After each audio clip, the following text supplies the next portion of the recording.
Allez, salut l'équipe. On va commencer par faire un petit point pour ce live sur ce qui s'est passé ces derniers jours et ce qui va arriver sur le marché crypto. On a une journée pas trop mal, on va dire, pour les alts. On va aller voir après aussi la petite claque que s'est pris le BTC, mais on va voir qu'il est sur une zone de rebond stratégique, donc il va falloir qu'il tienne ce support. Et sinon, bon, on va aller voir les différents supports qui pourraient aller chercher pour l'avenir. Donc on a une bubble map qui est plutôt pas dégueu aujourd'hui quand même, mine de rien, avec un Krog à 17%. Un Paul aussi, Matic qui est à 7,5, ça faisait longtemps. XDC, mon petit chouchou là à 5,2.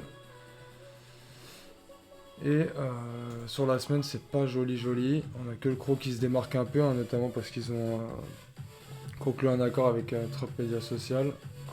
Donc pour constituer une réserve stratégique en Pro. Donc ça serait de l'ordre dans les mois et années à venir de 6 milliards. Donc c'est pas déconnant pour un projet comme Cro, qui sont en plein essor mine de rien. Je pense que bientôt là ils vont proposer des nouvelles choses sur leur plateforme. Ils sont déjà en train de le faire, de le préparer. Donc on va voir ce que ça va donner. Après voilà, la semaine c'est pas joli, hein, notamment parce que voilà, le BTC a reculé un petit peu. Après, en soi, dans les news, on reste toujours voilà, favorable à une possible baisse des taux, donc faut pas s'inquiéter, c'est juste un petit repli, peut-être un petit dernier ménage avant de partir. On verra bien, en tout cas, si on prend un peu de recul et qu'on voit sur le mois, on voit quand même qu'il y a des projets qui ont bien performé ce mois-ci.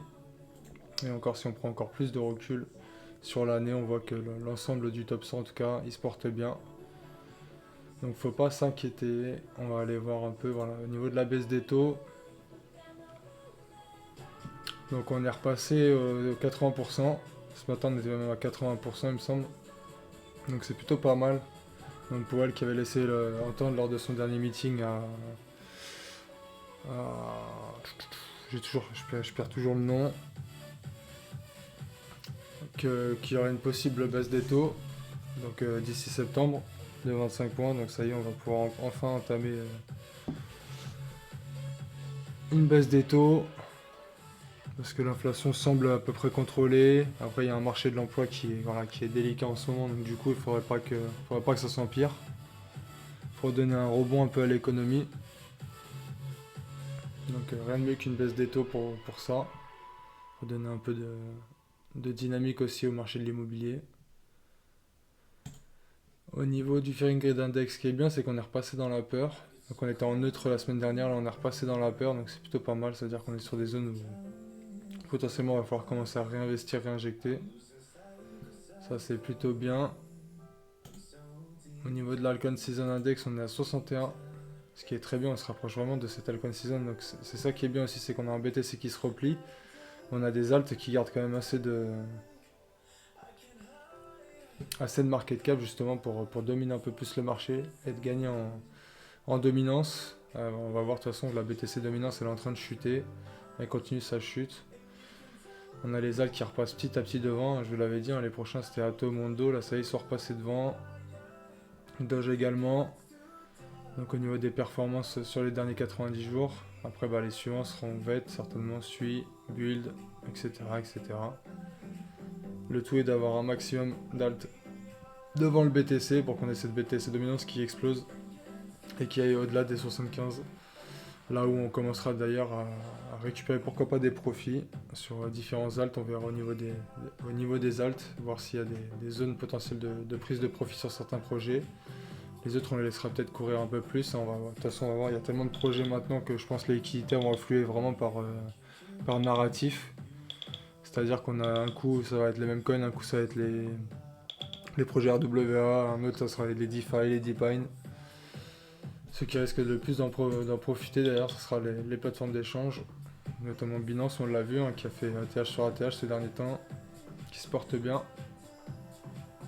Donc on verra bien par la suite.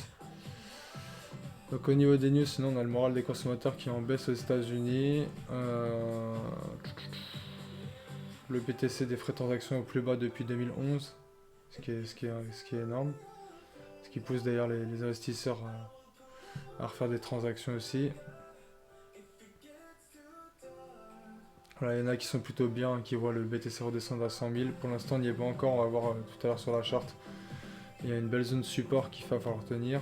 Maintenant, les 100 000, c'est pas écarté non plus, hein. Il y a un autre support vers les 100 000. Et il me semble qu'il y a une moyenne mobile aussi qui s'y trouve, donc potentiellement, c'est pas déconnant en tout cas ce qu'ils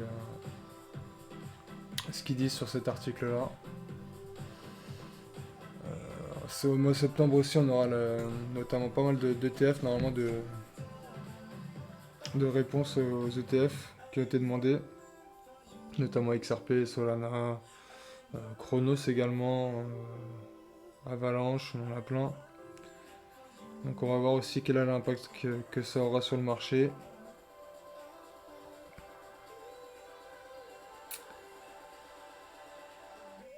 Donc on a eu aussi un SP500 qui s'est envolé, qui a fait un nouvel ATH cette semaine. On a le logo Bitcoin qui illumine le ciel de Hong Kong aussi, hein. Je sais que la partie asiatique aussi qui commence à petit à petit aussi faire des réglementations autour des stablecoins et des projets crypto. Donc c'est plutôt bon signe, hein, parce qu'on sait qu'ils ont une énorme part de marché mondial en Asie, donc c'est pas négligeable pour nous. Qu'est-ce qu'on a d'autre? Donc on a le gouverneur de la Fed, Christopher Waller, appelle une baisse des taux dès la réunion du 16-17 septembre. Et il dit que nous aurions dû déjà réduire en juillet. Le volume on-chain sur Ethereum atteint 320 milliards en août, son plus haut niveau depuis 2021. Et apparemment les investisseurs professionnels délaissent un peu le Bitcoin et misent tout sur le TH, ça on va aller voir sur les graphiques. Hyperliquide représente désormais environ 80% du volume des DEX. Et ça, c'est ce qu'on a à peu près au niveau des dernières actualités. Pareil, la Cour d'appel américaine a jugé illégaux les tarifs douaniers imposés par Trump. Trump, de son côté, réaffirme que tous les tarifs restent en vigueur. Donc, pas trop, voilà. Pas trop de news par rapport à ça. Qu'est-ce que c'est?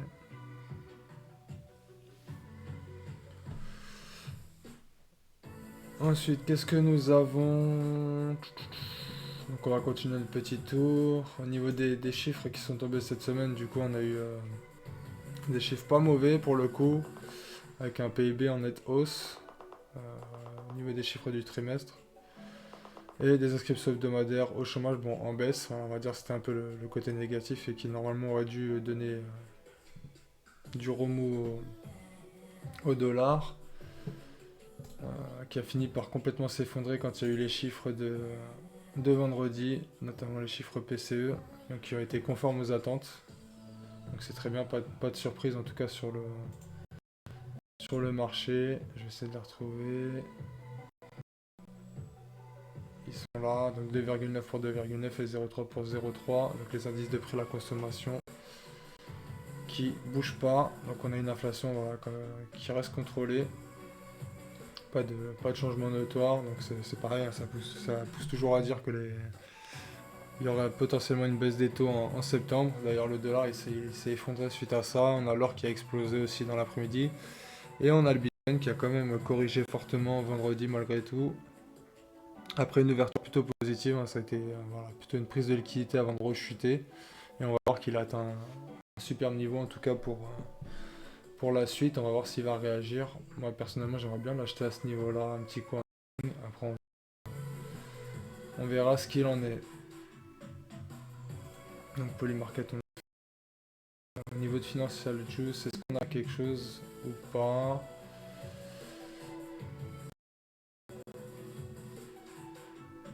Ce qu'on va attendre également aussi, c'est ça se passera lundi, je vais en parler juste après. Mais ça risque d'être énorme pour ceux qui ont pu participer à la prévente. Financial Juice, on n'a pas grand chose. Je crois pas qu'on ait quelque chose aujourd'hui. À part ce que je vous ai dit, non, je crois qu'il n'y avait rien d'autre. Donc c'est pas grave, on va laisser tel quel cette partie-là, on verra. En même temps, on est le week-end. On aura plus de news à partir de lundi. Et d'ailleurs, en parlant de ça, lundi, ce qu'on devrait avoir, c'est officiellement la sortie, donc la sortie du token WLFI, donc du projet de la famille à Trump, qui devrait sortir ce lundi à 14 h sur plusieurs exchanges. Donc à quoi s'attendre là-dessus? Bah, là pour l'instant on a un prix qui est n'empêche 50 fois plus haut que son prix de vente initial, donc qui était aux alentours des 1,5 centimes. Donc là c'est le pré-market. Ce qu'on a en futur c'est plutôt du 0,27, 0,30. Donc à voir quel prix va choisir. En tout cas il est pressenti en pré-vente, enfin en lancement à 20 centimes. Donc après il pourrait potentiellement exploser un peu comme là, comme ce qu'on a eu là. Donc peut-être pas aller jusqu'à 10 dollars, mais on pourrait avoir des trucs assez aberrants aux alentours des 1-2 dollars, pourquoi pas. Donc c'est pareil, hein, ça c'est à l'ouverture, je pense qu'il va falloir sortir. Parce qu'on peut aller voir d'ailleurs sur des graphiques de memcoins qui sont sortis ou des projets qui sont sortis.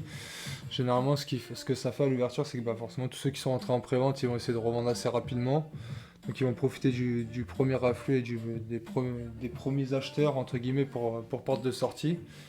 Donc ils vont vendre tout au long de la hausse de la journée de sortie. Sachant qu'en plus, ceux qui ont fait la prévente, on peut récupérer pour l'instant et claim que 20% de ce qu'on a investi au total.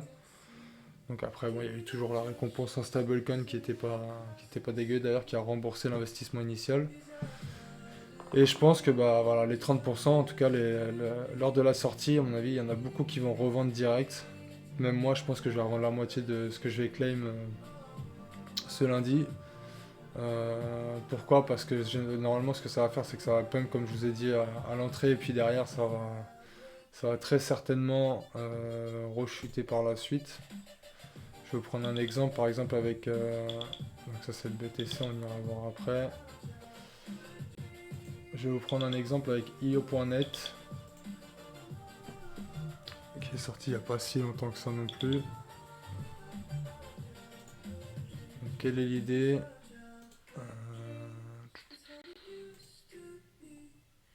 On va se remettre en daily. Donc vous voyez qu'à sa sortie, on peut voir que le prix il a nettement pump. Après bon, là c'est pas l'exemple type parce que je vois là chercher un graphique qui est vraiment pumpé. Après tout dépend on va dire du listing. Ça se trouve il a été vraiment listé qu'à partir de là, de novembre. Et entre guillemets, on peut voir que les premiers jours ça a pas mal pump et puis derrière ça s'est effondré. Et là c'est un peu l'idée, c'est-à-dire que quand WLFI va sortir, c'est-à-dire qu'on va avoir certainement de l'attraction autour du projet et beaucoup qui vont investir directement dedans dès qu'il sera listé à 20 centimes. Et derrière, tous ceux qui étaient là en pré-vente, qui l'ont eu à 1 centime, qui vont essayer de la revendre aussi rapidement pour récupérer du profit. Pourquoi pas en racheter quand on sera sur des niveaux bas comme ça. Donc on va voir comment ça va se passer en tout cas pour la sortie lundi. On fera un petit débrief. Mais dans l'idée, voilà, c'est d'essayer ceux qui ont pu participer en tout cas de récupérer une partie des profits assez rapidement. Et puis derrière, voyez, regardez. Exemple type sur le Nero par exemple, qui a été listé donc, aux alentours des 0,02 centimes, qui a fait un petit pump jusqu'à 3 centimes, et derrière qui a rechuté littéralement. Donc voilà, moi c'est un peu, on va dire, ce qui me fait peur sur le projet WLFI. Après, à mon avis, je pense que sur le long terme, ça sera nettement mieux que des projets style Memcoin. Hein. Là, on est quand même sur un projet DeFi, donc je pense que ça peut marcher, surtout que c'est dans l'air du temps. Si on conçoit qu'il y aura une adoption massive des crypto-monnaies dans les années à venir. Donc je pense que ce serait une crypto qui sera aussi bonne à hold. Donc ce que je vais faire moi c'est à la sortie, je vais voir le prix jusqu'où il pourra atteindre. Dès que je vois qu'il y a une forte mèche, je vais pas hésiter à revendre aussi une partie.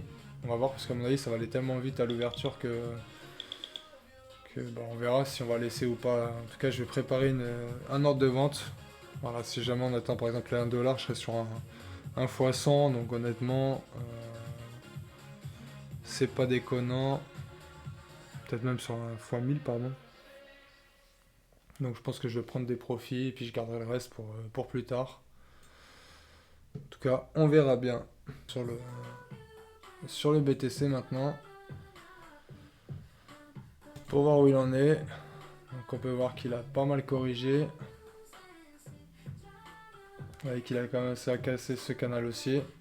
Ce qui est pas très très bon signe. Après on est sur une belle zone, une première zone d'achat potentiel et de support pour le BTC.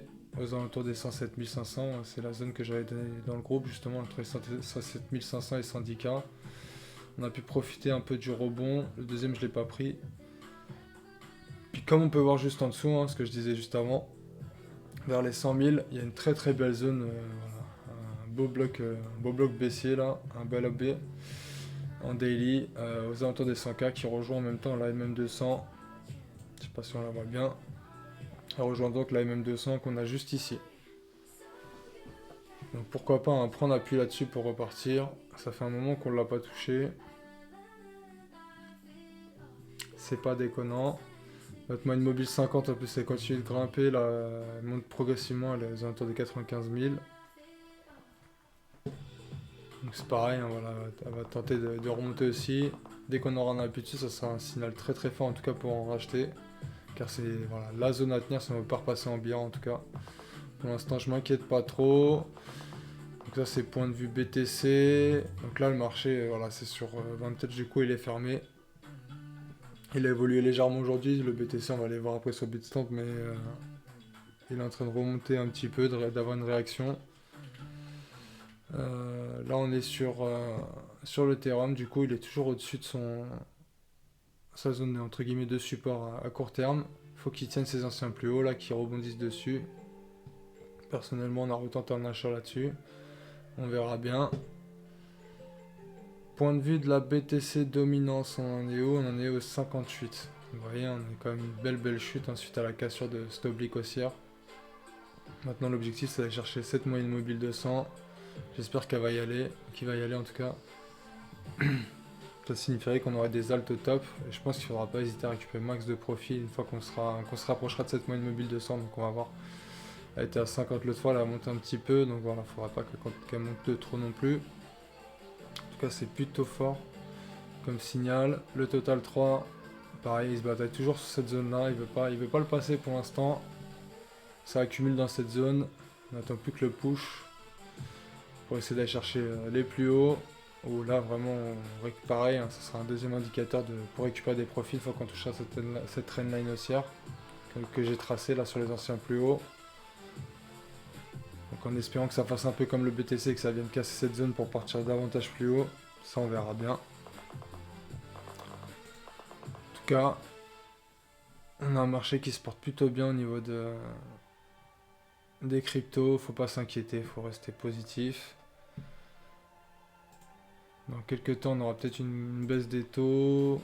Et puis on a des news qui sont de tous les jours de plus en plus bullish également. Voilà, faut le noter, c'est-à-dire qu'on a que des news bullish sur bullish. Avec Crow et pourquoi pas les ETF qui arrivent. Donc faut pas paniquer les gars, faut s'accrocher un petit peu. Ça va le faire. Faut patienter encore un chouï je pense.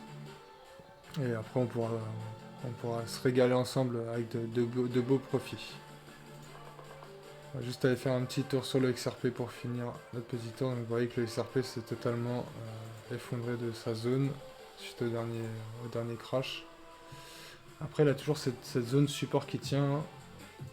C'est parce que je suis pas sur le bon graphique, ça c'est un que je l'ai tracé. Il y a toujours cette zone support, là il va falloir qu'il tienne. On est dans ce triangle d'accumulation pour l'instant. Grossièrement. Donc pareil, est-ce que ça va accumuler, faire un peu comme là, c'est-à-dire accumuler pour enfin partir. Ça, seul l'avenir nous le dira. En tout cas pour l'instant, tant qu'il tient ces niveaux des 2,70 $ à peu près là, c'est plutôt positif. Et puis sinon, bon, on verra, il y a certainement des très beaux niveaux ici à travailler, pourquoi pas en trading.